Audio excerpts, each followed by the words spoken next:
Traders, check this out. We're back on the euro pound, guys. We're back on the downside. There was an explosive move that came from the British pound, which made this pair here, the euro pound, to behave like it did in the last couple of days. Right? We're talking about last Thursday and last Friday. What an explosive move. The euro pound is back on the downside. It's back on track. Now, you probably remember we were heavily involved here with a bearish position right from the breakdown on that head and shoulders pattern. Remember that? That was quite a while ago.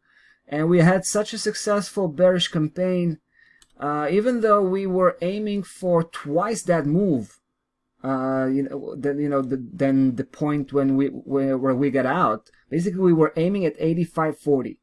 We knew that it's most likely we're not going to have that in one shot.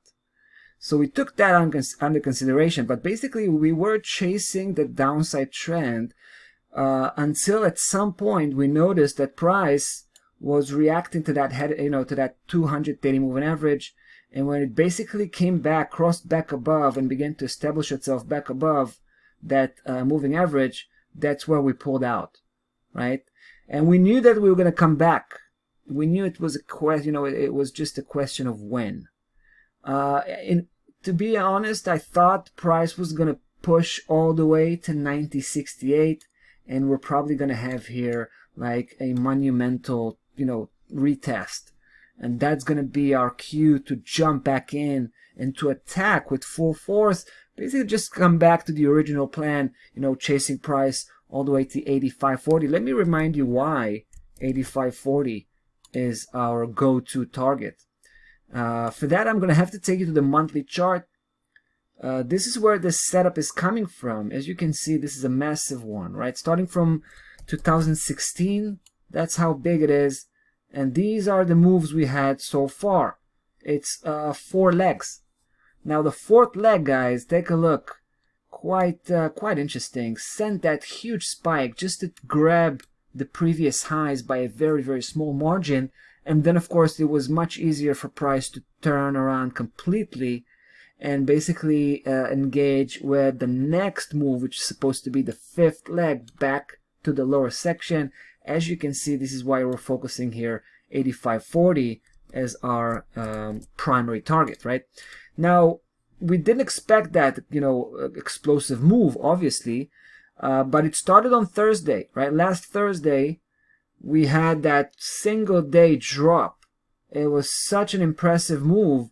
We kind of knew that there was a, game changer event, so to speak, even though there was no obvious key level that got broken on that day.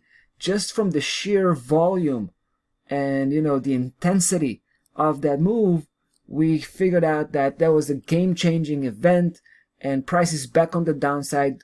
Well, pretty much what I'm trying to say is we thought that that upside correction that lasted for a couple of weeks was probably over. So we jumped right back in, right? We re-established our short position.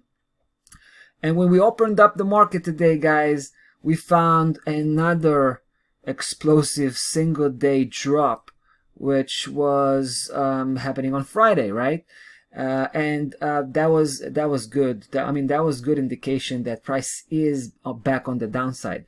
You can even project the angle of the downside trend. Just take a look at the angle here.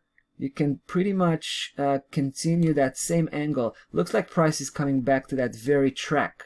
You know what I mean? But it is important for us to remain confident. It is important that price will continue to push downwards. That's a first. Second, it should remain. That's actually very important. It should remain below the 200-day moving average, right? Otherwise, we're gonna be quickly out of it. Right, we're going to be pulling out completely. But so it's very important that we'll stay below the 200-day moving average and just keeps building its, that downside momentum towards 85.40, and hopefully we'll be able to continue and build up that position just as well. Now, guys, stop loss level. This is at right now is at 90. We should probably adjust it slightly by 50 pip to 89.50, and there you go. We'll take it from there. That's about that. Euro pound looking very bearish. So yeah, have a nice trading day, and we'll be back tomorrow.